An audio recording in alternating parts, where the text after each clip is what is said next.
Periyava Sharanam, Experiences with His Holiness, narrated by Srimati Kamala Guru Shankar, compiled by T.S. Kodandarama Sharma. Periyaval and we. Continued. At 11 o'clock in the night, some people came in a car from Kanchipuram, carrying the prasadams of the puja done for Periyaval. We made way for them and came out.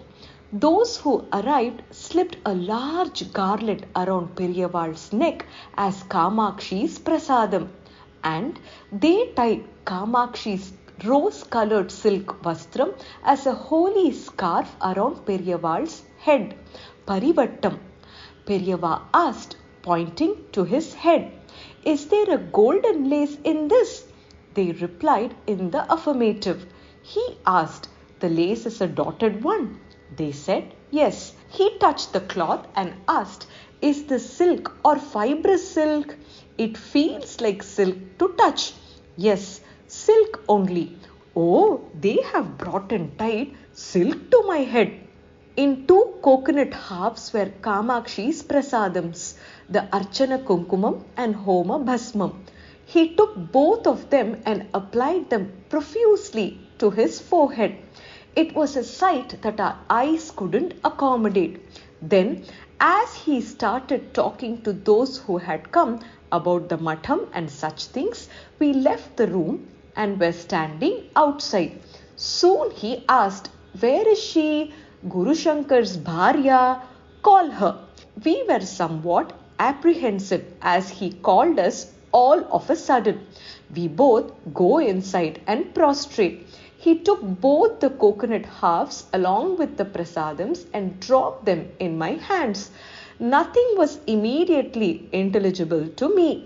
The greatness of the act was understood only when we were told, "What amount of punya should you have accumulated to receive Kamakshi prasadam from Periyava's hands?"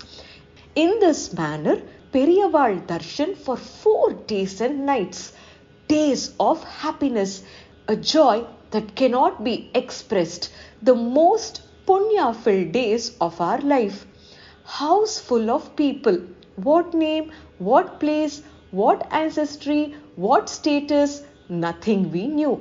Everyone looks very close to us. Seems we can talk to everyone in a Atmartha way. All seem to be part of a large family. Every one of the Periyaval family, which was filled only with devotion and love. We met different kinds of people and were delighted, sharing the experiences of each other. 4th day, suddenly he comes out of his cottage and checks the air in the rickshaw tires by pressing them. Does he hint at his departure from here? The disciples confirm it.